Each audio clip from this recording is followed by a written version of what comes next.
Pastikan pada dirimu, yakinkan pada dirimu, aku ciptakan semua anak cucu Adam itu dalam keadaan terhormat, mulia semua. Itulah sebabnya kita harus punya keyakinan. Kita ini orang hebat, orang mulia, punya potensi apapun untuk mengerjakan apapun. Tugasnya khalifah, pemakmur, pensukses, pembawa manfaat dalam kehidupan di bumi ini. Tidak ada orang bodoh. Yang ada adalah manusia yang tidak yakin dengan kemampuan dirinya. Saudara, disinilah turun Quran surah ke-103 untuk menegaskan wal 'asr innal insana lafi khusr illa alladhina amanu wa 'amilus shalihat. Aku bersumpah, kata Allah, demi perjalanan waktu yang mengiringi kehidupan manusia. Asr itu artinya bukan sore. Sore itu bahasa Arabnya masa. Asr itu al-waqtu alladhi yu'asiruna fahuwa asrun. Waktu yang membersamai kita berputar itulah asr. Kata Allah, aku bersumpah, aku berikan kepadamu kesempatan berkehidupan dengan perjalanan waktu. Nama manusia yang mengisi perjalanan waktu dengan aktivitas disebut insan namanya. Setidaknya kurang lebih disebutkan 65 kali dalam Al-Quran. Ada bashar terkait fungsi nafsu, 35 kali disebutkan dalam Al-Quran. Ada ins terkait karakter kelembutan dan kebaikan, dipasangkan dengan jin, disebutkan 18 kali dalam Al-Quran. Ada an-nas dengan fungsi sosial, setidaknya kurang lebih disebutkan 240 kali dalam Al-Quran. Ada secara genealogi tersambung ke Nabi Adam, disebut dengan Bani Adam, 7 kali disebutkan dalam Al-Quran. Khatib menyebut ini bukan ingin menunjukkan khatib hafal, bukan. Khatib ingin menekankan betapa mu'jizatnya Al-Quran. Diksi yang disebutkan, dipilihkan pun sesuai dengan konteksnya. Allah tidak menyebutkan innal ins, inna bani Adam, innan nas, innal bashar, innal insana. Sungguh manusia yang sibuk itu, yang beraktivitas itu, yang bekerja itu cenderung akan terjebak dalam kerugian bila tak mampu memanfaatkan waktu untuk berperilaku yang baik. Anda kalau hari ini diberikan 24 jam, Anda gunakan sepertiganya 8 jam bagi lisan untuk mencela orang, itu rugi. Kalau diberikan pikiran untuk berpikir yang baik, lalu digunakan sebagian waktunya untuk berpikir yang tidak baik, itu rugi. Kita diberikan kemampuan untuk beraktivitas. Anda tidak kreatif hari ini, tidak punya inovasi. Anda bekerja di perusahaan, perusahaan Anda rugi.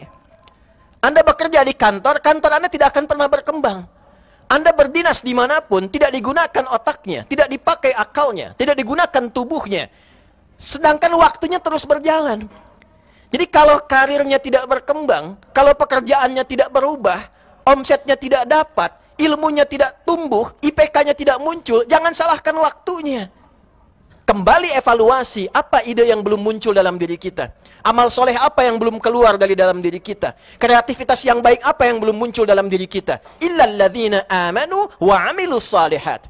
Kecuali orang-orang yang yakin kepada Allah dengan hakikat penciptaannya, lalu dengan keyakinan itu dia mengkreasikan amal soleh dalam hidupnya. Maka itulah kemudian Nabi berpesan, perhatikan kalimatnya. Yauma khalaqas samawati wal arda minha arba'atun hurum. As-sanatu 12 syahran. Setahun ada 12 bulan. Manfaatkan. Bikin peta, bikin roadmap, bikin jalan hidup. Setahun ke depan mau apa? Lalu minha arba'atun hurum. Kalau belum paham, bagi, kata Nabi, dalam 12 bulan itu coba bagi 3 bagian. 4 bulan, 4 bulan, 4 bulan. Dengan konsep yang sama, 24 jam bagi 3 bagian. 8 jam, 8 jam, 8 jam. Tubuh kita manusia kan cuma 3 unsur. Unsur tubuh, body, fisik, jasmani. Unsur akal, aklani, intelektual. Unsur roh, rohani. 3 bagian ini. Sudahkah kita penuhi haknya dalam sehari? 8 jam fisik, 8 jam akal kita, 8 jam spiritual kita. Jangan-jangan 10 jam buat fisiknya, 2 jam buat akalnya. Sisanya buat rohnya.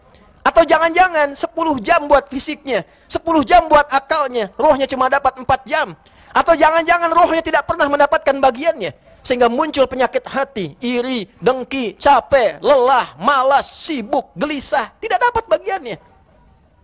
Maka minha arba'atun hurum.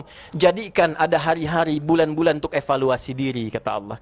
Kembali untuk menata kehormatan diri kita. Saudara, kita ini terlahir sebagai makhluk terhormat.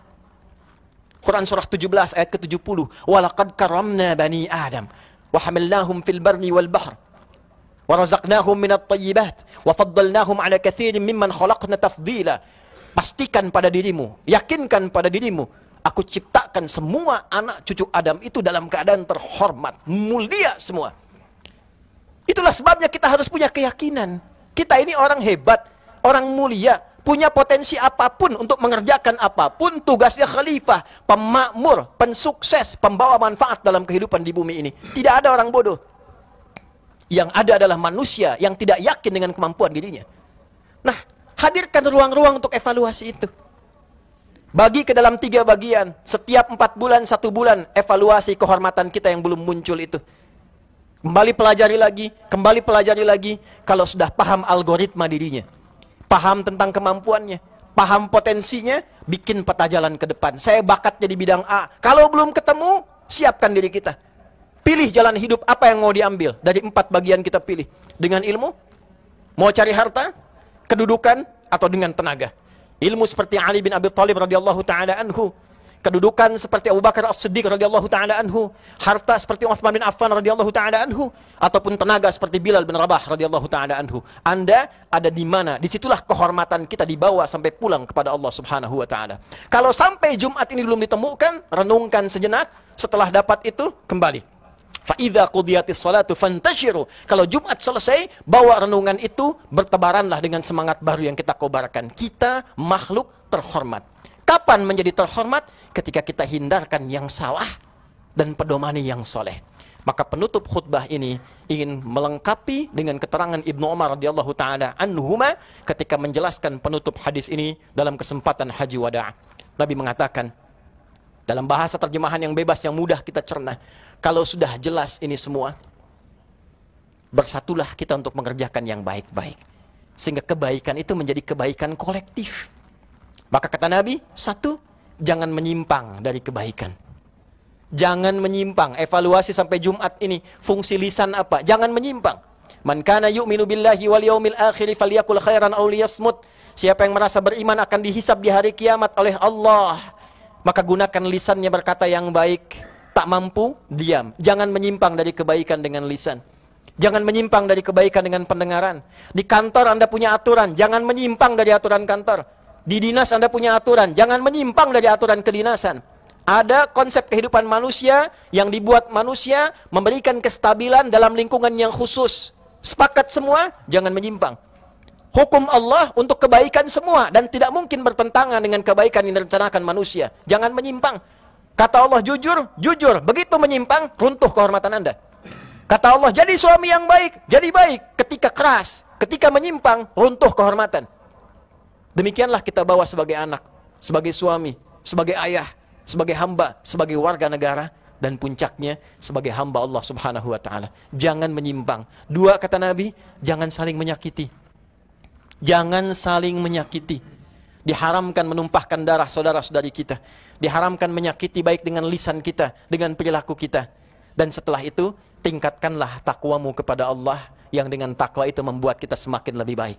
Dalam kesempatan yang lain, kita akan bahas tentang takwa itu, ada berapa bagiannya, kenapa disebutkan 240 kali, apa kaitan takwa dengan algoritma kita, dan kenapa takwa disebutkan sebagai bagian pembuka khutbah. Setiap kali orang berkhutbah, setiap kali khotib membuka khutbahnya, pasti wasiat pertamanya adalah takwa. Di kesempatan lain, kita akan gali itu semua, tapi kalimat Nabi terakhir, setelah engkau sadar dengan hidupmu, engkau siapkan rencana hidupmu, keluarkan potensimu, jangan menyimpang, jangan saling menyakiti. Kata Nabi, viralkan kalimat ini kepada siapapun yang mampu engkau jangkau.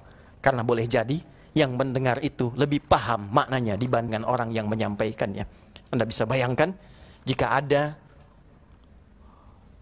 proklamator kita mengatakan dengan tempo yang sesingkat-singkatnya tentang kemerdekaan dan isinya, lalu mengatakan viralkan pada anak-anak kita, generasi kita, orang-orang Indonesia ke depan tentang perjuangan kita supaya mereka bersatu dan memakmurkan negeri ini dengan cara yang baik. Diviralkan, diviralkan, diviralkan. Jadi sesuatu. Manusia bukan hanya homo sapiens yang berpikir, tapi dia juga homo narrans yang hidup dengan cerita, hidup dengan narasi, termotivasi dengan cerita-cerita yang motivasi dirinya. Ini bukan cerita, Ini bukan narasi, ini sabda Nabi yang menuntun kehidupan kita. Viralkan bahwa kita makhluk terhormat, viralkan bahwa kita punya masa depan yang tertata, dan viralkan bahwa kehidupan kita hanya bisa bermakna jika diisi dengan nilai-nilai kebaikan yang menjaga kehormatan dan kemuliaan kita. Barakallahu li wa lakum fil Qur'anil azim.